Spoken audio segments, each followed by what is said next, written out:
ये अत्यंत दुर्भाग्यपूर्ण है और ये भारत तोड़ने का प्रयास है। राष्ट्रीय जनता दल को 2024 और 25 के चुनाव में बिहार और देश की जनता उसी ताबूत में राजनीतिक तौर पर बंद कर देता है कि इस देश में एक चाय बेचने वाले का बेटा प्रधानमंत्री बन गया। अब इसको आगे नहीं बनने देना है, इसकी चिंता ज्यादा नीतीश कुमार की पार्टी को है। नए संसद भवन के उद्घाटन को लेकर आरजेडी ने एक विवादित ट्वीट किया और नए संसद की तुलना एक ताबूत से की, जिसको लेकर अब जबरदस्त विवाद हो गया है। हमारे साथ बात करने के लिए मौजूद है सम्राट चौधरी, जो कि बिहार बीजेपी के अध्यक्ष हैं। सम्राट जी, आज के दिन जब पूरा देश एक तरीके से जश्न मना रहा है नए संसद का, वहीं पर एक विवादित ट्वीट ताबूत से तुलना की गई है नए संसद भवन की। ये अत्यंत दुर्भाग्यपूर्ण है और ये भारत तोड़ने का प्रयास है।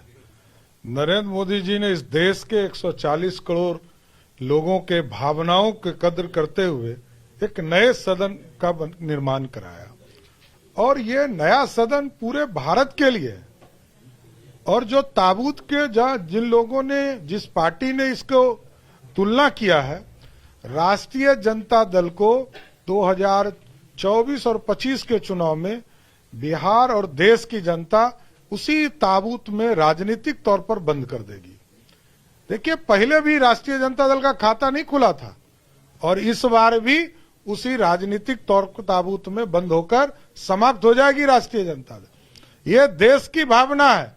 अंग्रेजों की गुलामी छोड़ो, अंग्रेजों ने जो बनाया था उससे एक नया भारत बनाने की सपना इस देश के यशस्वी प्रधानमंत्री देख रहे हैं।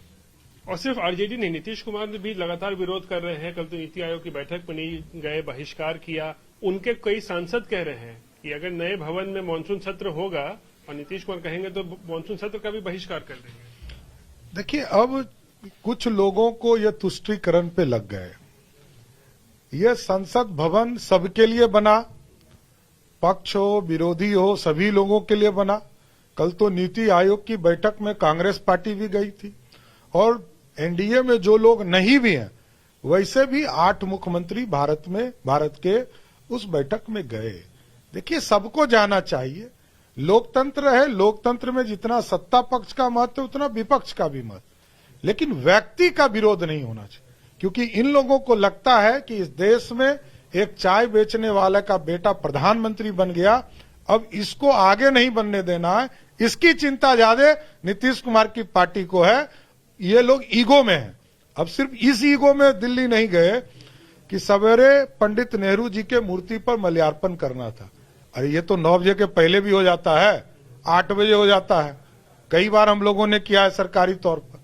नीतीश बाबू इस मूर्ति पर माल्यार्पण करने के लिए सिर्फ 11 बजे के बाद उन्होंने कहा कि हम दिल्ली इसलिए नहीं गए कि हमको पंडित नेहरू के मूर्ति पर माल्यार्पण करना था।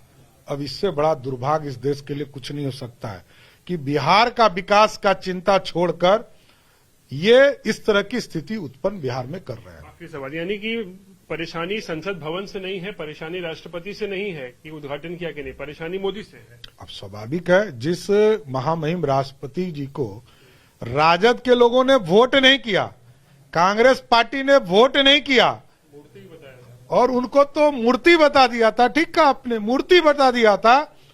उस जिसको कि भाजपा ने सम्मान दिया, जिस महिला को, और देश का राष्ट्रपति बनाया, प्रथम महिला आदिवासी राष्ट्रपति बनाया, उनके सम्मान में बात नहीं करके उनका अपमान कर रही है। यह लोकतंत्र है। लोकतंत्र में महामहिम राष्ट्रपति जी का अपना सम्मान है और महामहिम जो हमारे प्रधानमंत्री हैं, उनको तो लोकसभा के अध्यक्ष के न्योता पर वो गए हैं। लोकसभा के अध्यक्ष के माध्यम से न्योता मिला, उसके बाद देश के प्रधानमंत्री जी ने जाकर मोदी सिर्फ और सिर्फ मोदी हैं। मोदी, जब तक मोदी हैं तब तक ना कांग्रेस को उठने देना है, ना कोई और दूसरी पार्टी उठकर बैठने वाली है। शुक्रिया। तो सम्राट चौधरी साफ तौर पर यहाँ कह रहे हैं कि जो ताबूत की तुलना की गई है, मतलब नए संसद की जो ताबूत से तुलना की है, उनका आरोप है कि आरजेडी का भविष्य भी कुछ ऐसा ही होगा आने वाले चुनाव में। और साफ तौर पर बता रहे हैं कि जो विपक्ष है उनकी समस्या नया संसद भवन या राष्ट्रपति नहीं, बल्कि केवल प्रधानमंत्री नरेंद्र मोदी है। कैमरा पर्सन नदीम आलम के साथ रोहित सिंह, पटना।